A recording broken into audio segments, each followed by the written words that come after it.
2026 provides an opportunity to deliver even more progressive wins this November. Join us this summer ahead of the midterms by investing in the Progress Texas Summer Sustaining Donor Drive, funding pro-democracy, pro-justice, progressive messaging made by Texans for Texans. At Progress Texas, we're asking our supporters to become monthly donors, and for those already on the team, to increase their monthly support. Because with your partnership, we can get the message out across Texas in this critical year. We'll thank you with perks for progress. Choose from our exclusive Resist coffee mug, a Progress Texas summer koozie, or a progressive button pack. Plus, you'll get a shout out on the Daily Dispatch. Thanks in advance for doing your part to build the progressive Texas we all want to live in today. I'm Carol Manzetti, and I have a travel business, and I'm a flight attendant. We need to get the word out about being blue in Texas, that it's cool. Progress Texas is doing this important work. It's Friday, August 14th, 2026, and this is the Progress Texas Daily Dispatch, rapid response on the breaking news stories Texas progressives need to know.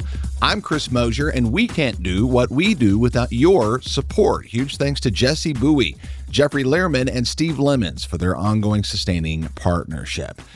On Wednesday of this week, a court decision came down that's likely to impact you this fall if you vote by mail. The conservative 5th U.S. Circuit Court of Appeals comes through for Texas Republicans in their ongoing push to limit ballot access once again with this ruling. It fully reverses a lower court ruling that had blocked key provisions of the controversial 2021 election law Senate Bill 1. Aidan Runnels of the Texas Tribune says that means SB 1's strict mail-in voting requirements are back in gear for the midterm election. This includes mandates forcing voters to match specific state ID or social security numbers on their applications, a rule with very little wiggle room for error on any level of a multi-layered and flawed system that has already caused rejection rates to spike significantly among Texas voters. The court also restored a burdensome regulation requiring sworn anti-coercion oaths from people doing the honorable work of helping disabled voters at the polls. Writing for the panel, Trump-appointed Judge Andrew Oldham dismissed civil rights and disability advocacy groups' claims for lack of standing and leaned into Donald Trump's repeatedly debunked framing of mail-in voting as inherently prone to fraud. Extensive empirical research demonstrates that mail-in voting has never been a vehicle for widespread or outcome-altering fraud in modern U.S. history. Even data collected by the likes of the right-wing Heritage Foundation shows that proven instances of mail-in ballot fraud are extraordinarily rare. Over the last decade, verified mail-in fraud cases have occurred at an average rate of roughly 4 cases for every 10 million ballots cast by mail. Civil rights advocates and disability groups, including the NAACP's Legal Defense Fund, are rebuking the SB 1 decision, as you might imagine. LDF, alongside the ACLU, Delta Sigma Theta sorority, and the ARC, are calling it a devastating setback for equal access that puts procedural technicalities over real human stories.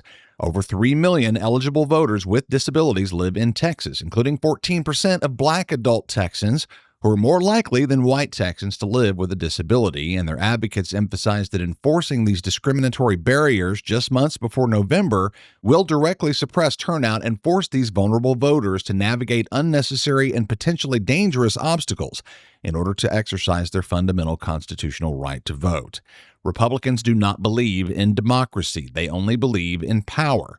And that's why they want to limit your voting access. Whatever obstacle is placed between you and the ballot box this fall, that obstacle must be navigated and overcome. Every move they make to make voting harder should triple our resolve to be sure our voices are heard. This starts right now. Verify your registration. Get started on your plan to vote on the very first day of early voting. And look into ways that you can help folks who you know who might be impacted by the SB 1 decision. Election Day is 81 days away. But the urgency and the effort begins right now. Pivoting to the Texas private school voucher scam, hitting the ground for the first time really as Texas kids begin their fall sessions. Jessica Ma and Miriam Ahmed at the Dallas Morning News say that in this first go-round for vouchers, more than 20,700 Texas families who were picked, about 68% of whose kids had previously attended public schools, have surrendered or turned down their state school vouchers, a figure that analysts say highlights major barriers for working families and students with special needs that were clearly predicted by opponents of the program as it was being bitterly fought over at the state capitol over the last several legislative sessions. The fundamental fact here is that a voucher award does not guarantee a spot in any private school. They operate outside the regulations that apply to public schools, which means they can deny admission to any student for any reason and have no limits on the amount of tuition they can charge. In a great many cases, that bill is far higher than the state's baseline $10,474 voucher grant. These first numbers show that, as predicted, this struggle is steepest for disabled kids, nearly 1 in 4 of whom ended up turning their awards back in due to high specialized tuition costs and the fact that most private programs dedicated to their needs are only offered in Texas's major metro areas.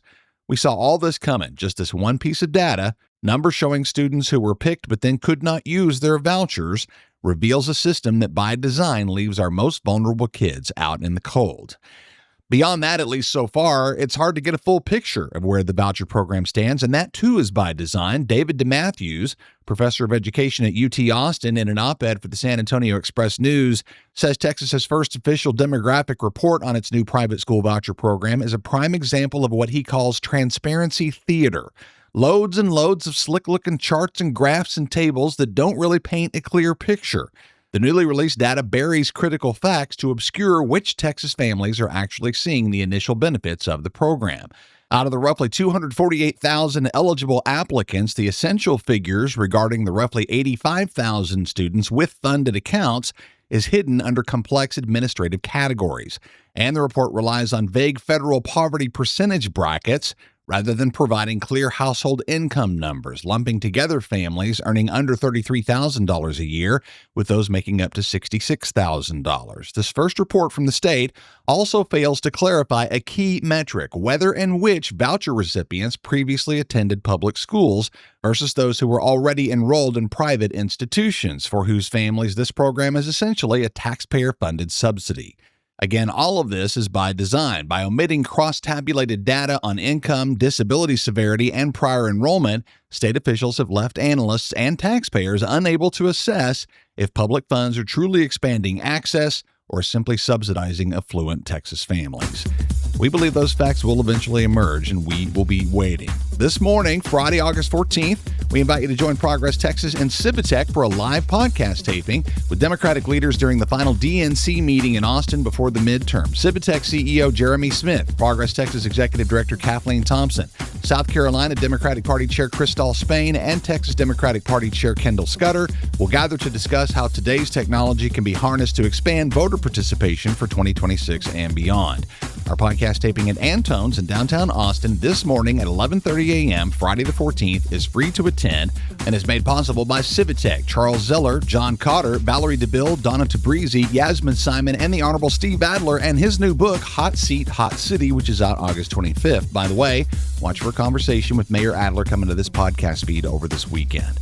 Building the electorate takes work, and we know you're in. We hope to see you at Antone's this Friday morning. Our In Progress Roundtable show will be on the radio this weekend, Sunday in both Houston and San Marcos. Catch us on Houston on KPFT's HD2 channel, adjacent to 90.1 FM at 11 a.m., and also on Sunday, catch In Progress on KZSM True Community Radio 104.1 FM in San Marcos. With your support, we hope to continue to expand our radio footprint across Texas this year. See the link in the show notes to make your tax-deductible donation to help us reach new audiences via Texas Radio. That's the Progress Texas Daily Dispatch for this Friday, August 14th, 2026.